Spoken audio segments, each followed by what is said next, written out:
Welcome to the Journey Podcast. This is Rusty Prewett here, your host. And today is part two of recapping last year. So part one, we talked about different goals we had set for the previous year. We talked about our rocks and annual goals that we had set through our EOS, and talked about the different wins and losses that we had, and mostly more on the goal setting, actually. So before you listen to this, I encourage you to go back to part one, take a listen, and you get an idea for what our objectives were for the year of 2024. And so now here we are in the new year. Today is January 13th, and I'm excited to walk back through a little bit more detail, some wins and losses that we had. I've shared a lot of this with different people in my life, mentors or peers in the industry. And so it's just really interesting to go back and reflect on the previous year, to look at where we had challenges, right? Where we had opportunities, and really breaking those down. And recently we did a social media post recapping a lot of the highlights from the previous year. And it's really refreshing to go back and look and reflect on those memories, because you forget about a lot of the exciting and the fun things sometimes, and because it's a grind and you're working through objectives, trying to hit the day-to-day grind of life and business and family and all that good stuff. I encourage you to go back and listen to episode one or part one of this series right here, just to recap. But I'm going to go ahead and start off with what were some of the wins for last year. And like I said, reflecting back, you realize there's a lot more wins than there were losses, which is really exciting. Kicking it off, we had our first ever annual PEACO Awards trip. So PEACO, it's our cheesy acronym, PEACO. That's our acronym for our core values: passion, excellence, adaptable, creativation, and ownership.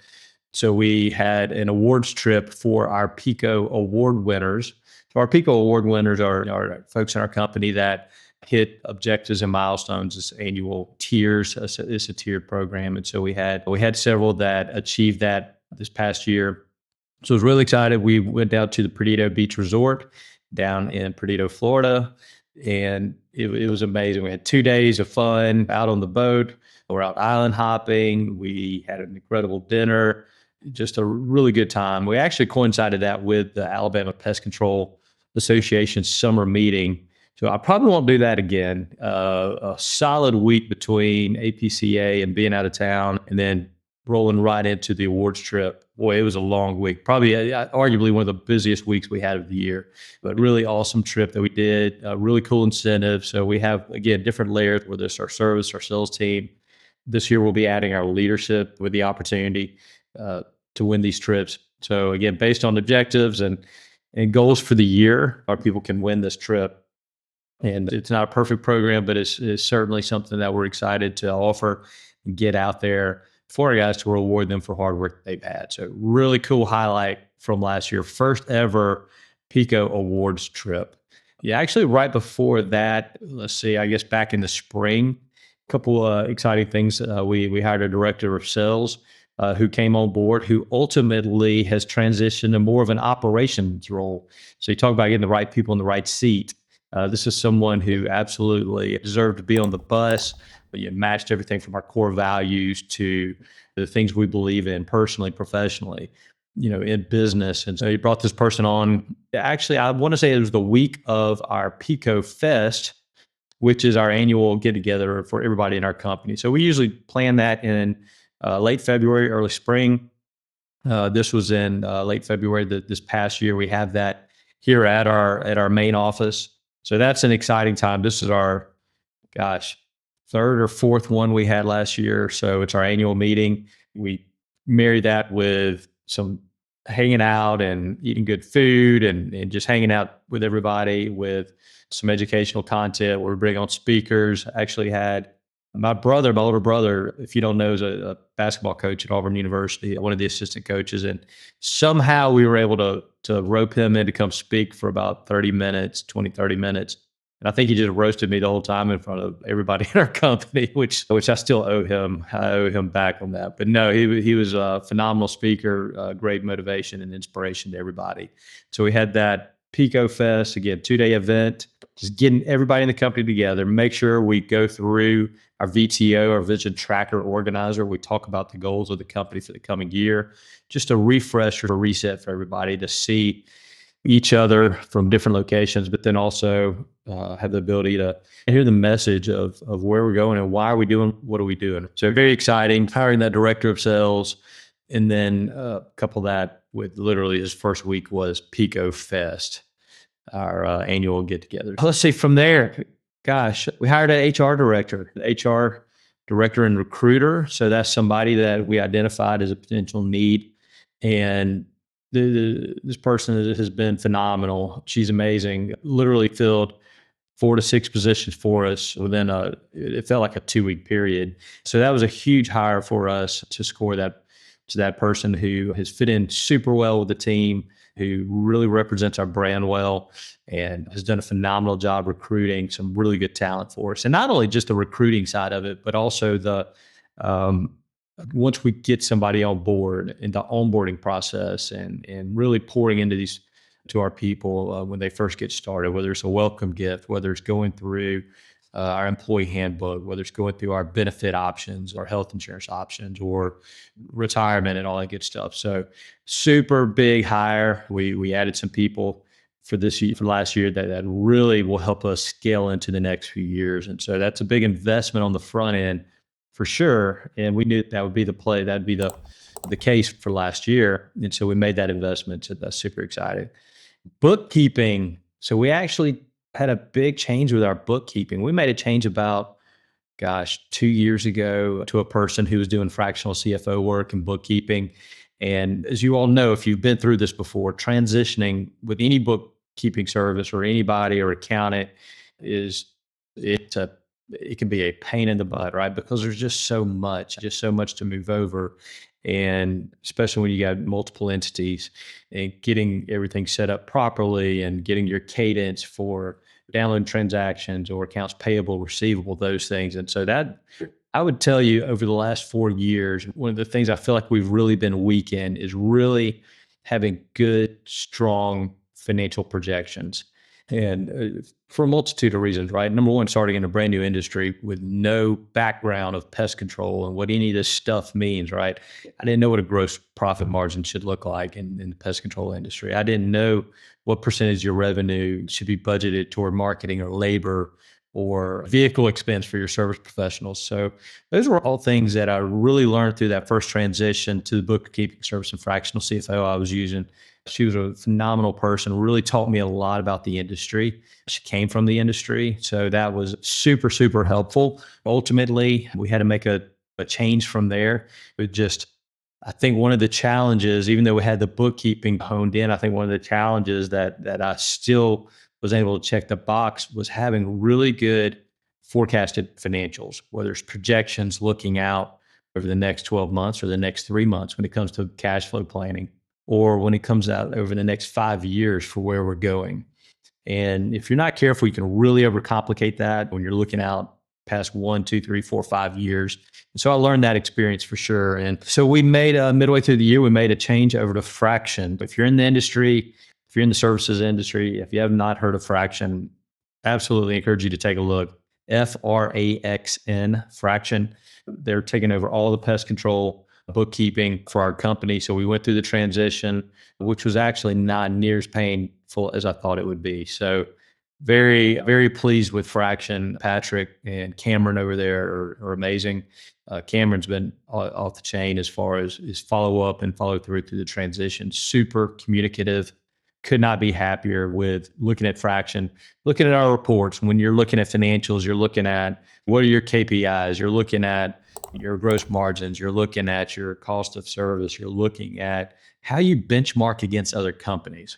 So one of the really cool features that FRAXN has is they use some software where you can actually go in and see how you compare to other companies as it relates to your revenue, your margins, those things. And that's really insightful. And obviously you can't tell what the other companies are, so they're all blindly listed, but you can see graphs and you can see where you stack up. You can really benchmark against other companies. You can actually go as far as benchmarking against companies similar size, revenue, right? Or maybe even geographical consideration. So if you want to look at pest control companies between 2 and 4 million in the Southeast, you have the ability to do that, which is really awesome.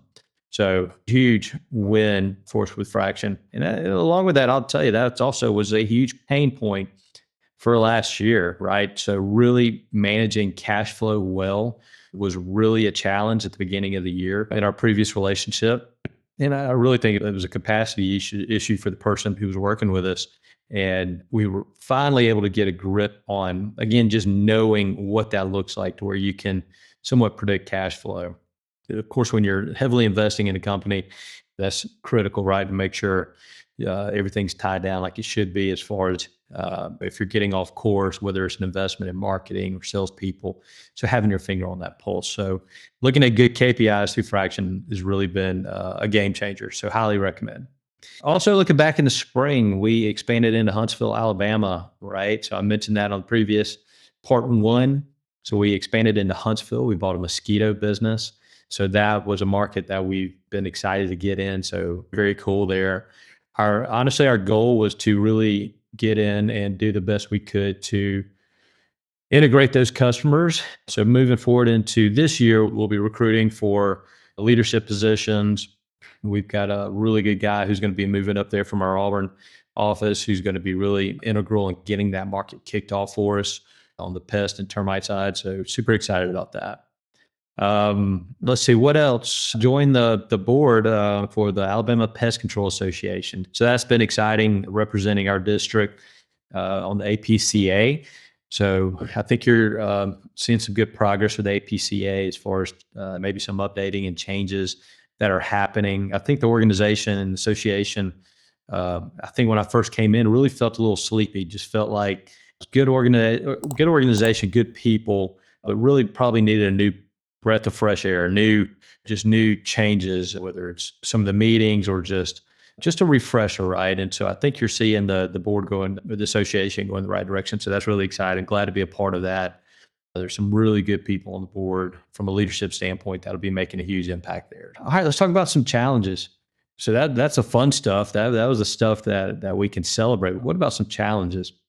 And I think you're going to have challenges in any business, obviously, especially when you're attempting to scale and grow quickly. Those are probably going to be accelerated. So you run into challenges. I think the point is to get through those as quick as you can, learn from them, and move on. And we're no perfect company. We're not going to make perfect decisions. We're going to have regrets, but how can we learn from those? And there's not a ton of them, but just a few I want to really talk about. I'll talk about Google. I'll talk about reviews. So we all know reviews are super critical when it comes to Google search. And we really have made an emphasis over the last, I'd say we've been in business for 4.5 years, but I would say the last 2.5 years, we've really made a concerted effort to really work on our reviews. So when we provide a service, our service professionals are trained to ask for a Google review. We make it super easy for the customer.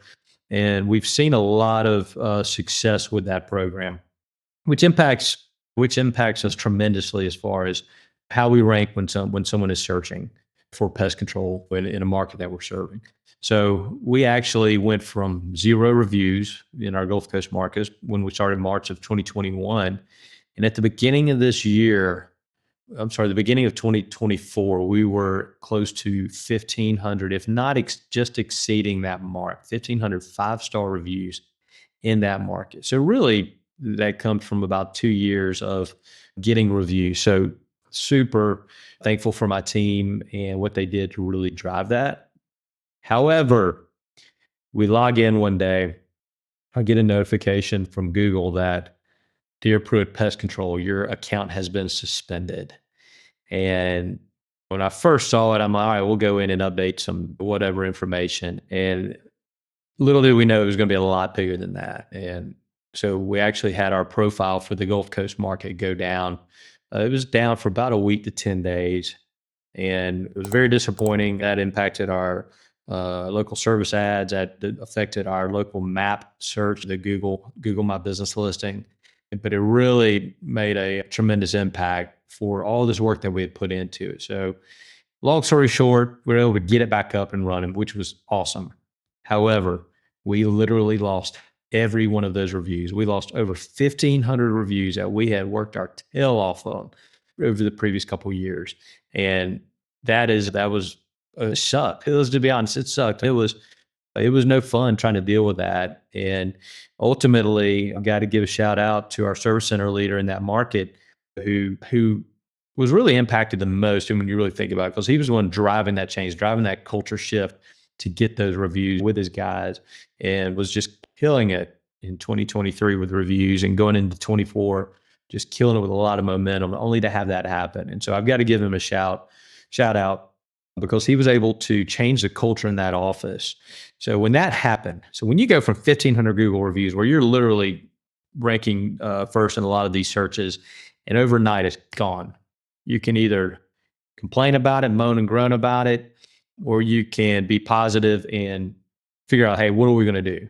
And that's what our service center leader did in that market. Super proud of what he did there, and the team there for really not rolling over and just taking it, but taking that as an opportunity to go build that back up fast. And they did. And then here we are 8 months later, 9 months later, and they have already achieved over 500 Google reviews in the last 8 to 10 months.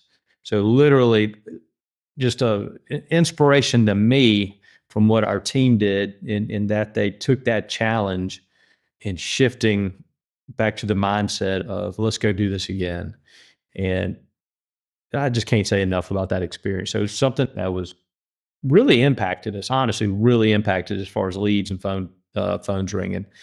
We were able to turn that around. May not seem like a big challenge to others if you're not in that digital space, but if you are, you absolutely probably hear what I'm saying. Our transitioning on our financials, we already talked about that. I already mentioned that, but that's huge. I think at times I have become the CFO, the bookkeeper, accounts payable, receivable for the company, along with our other entities that I've got. And so that was a super stressful time of this year, being able to go in and try to figure all that out, figure out where stuff was, figure out what needs to go where, and working a new relationship with a new accounting firm, with FRAXN being new in that space as well. And took up a huge time of my time in 2024, but it's encouraging to know we've gotten through that. And so now we're poised moving into this year. We're really good set of financials, a really good set of KPIs to know where we stand, so we can make decisions, right? So if we need to go make a hire, we don't want to do it out of emotion. And that's what was happening, honestly. We want to do that out of data-driven KPIs that we can look at to know, can we afford to go make this purchase, or can we afford to go make this hire? Does it fit within a budget? Do we have a real budget? And those are things that are challenging when you're growing fast. And so we've got that in place. But that was a huge time consumption of mine last year. So no one's going to know it better than you as your business, right? It's also a learning lesson when you got to get back into business, roll your sleeves up and just pull the curtain back and see what all's there. And a lot of times it ain't pretty. And there's a lot of different instances of that. I could give examples up for this year, but big challenge, but also we've turned the corner on that. And so it's really setting us up for success moving into next year. Other challenges, we had a little turnover in some positions and roles.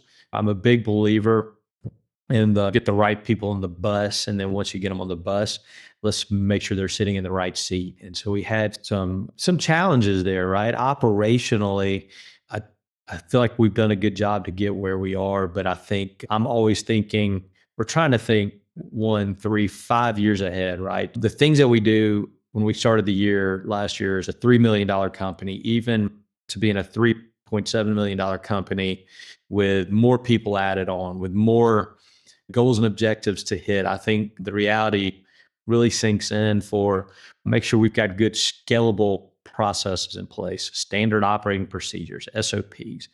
It's really hit me between the eyes in the last few months that I've always recognized that we need SOPs, and we've had SOPs, but we have not done a good job keeping those consolidated in one place, one manual, one standardized way of doing things. And I've challenged our team, and I've had operations managers over the last 4 years that have, when we recognize, hey, we need an SOP for how to do this pest control treatment, or how to run daily reports if you're in a certain role in a leadership position, right? So just things like that. I've challenged our operations teams to go out and build those standard operating procedure, bring the feedback back, then let's all sign off on it. And if we've done one SOP for a pest control job, I bet you we've done 10 of those. But the question is, can anybody in our company put their finger on it right now and tell me exactly what it is? Is it getting updated? Does it reflect maybe changes in the industry or changes that we're going through? And I'd say no. So I would say that is something that I really learned in the previous year is looking at, from an operational standpoint. And so we had, people that absolutely belong on the bus, but they were in the wrong seat, I would say, as far as being able to head up some of those initiatives and see those go through. That's a challenge. Where do you shift when maybe someone's really good at certain aspects of what they do, where there's leadership or inspiration, but maybe there's some operational deficiency there as far as being able to take a vision and then not only just go out there and put something in place, but to follow through and see it and make sure it's scalable and repeatable. And I think that's something that we learned as a company is we have to get better at that, right? We can't just go put out a fire and then go and put out the next fire, then put out the next fire. I think what we've learned is we have to be really good at fire prevention. So fire prevention is totally different. It's being proactive versus reactive. And so I think that's something that really opened my eyes for the previous year. And we're already talking about ways that we can improve on that moving into next year. So those would be probably the main challenges I said we faced in the previous year. We're always going to have challenges. And what I tell our team is we can't control maybe what's going to happen to us, but we can control how we react to that, right? And I'm a firm believer in that. And so I've got my little circle in my life, and everything within this little circle, I can control to a degree. I can't control those outside forces, those outside things that are happening, but I can control my attitude. I can control the way I react to those things. And there's a reason adaptable is one of our core values. And we've certainly been adaptable over the last 4.5 years, sometimes better than others. But I think last year was a prime example of how to be adaptable, and super excited about 2025. We are actually going to be Ted and I will be heading over to a scale event by Pest Daily with Seth Garber and his team. Pretty pumped up about that. So we're leaving this week to head down to Tampa for 2 days. I'm sure I'll have another episode recapping that, talking about some highlights of that event. So it's going to be a great way to get this year rolling, get to network with some incredible people from all across the country. So more to come on that. But that's it. There's our recap of 2024. It's in the rearview mirror. We're now looking out the windshield. Really excited to be on this journey. If you don't mind, do me a favor as we wrap this up. Go in and leave a review. Leave us a review on the podcast, whether you're on Apple or Spotify, whatever platform you're listening to. And if you have any questions, you want to reach out, go to the Journey Podcast. We have a Facebook page, the Journey Podcast, or maybe under Prewett Pest Journey. Message me. Feel free to email me as well. It's rprewett, Prewett, at PrewettPestControl.com. So rprewett at PrewettPestControl.com. If you have anything you want to talk about on this podcast, any questions, we're going to be doing a Q&A session coming up soon. We're keeping all those questions as they come in, and we'll do an episode on that. So with that, here's to 2025. Go out there, kick some butt, and we will talk to you soon.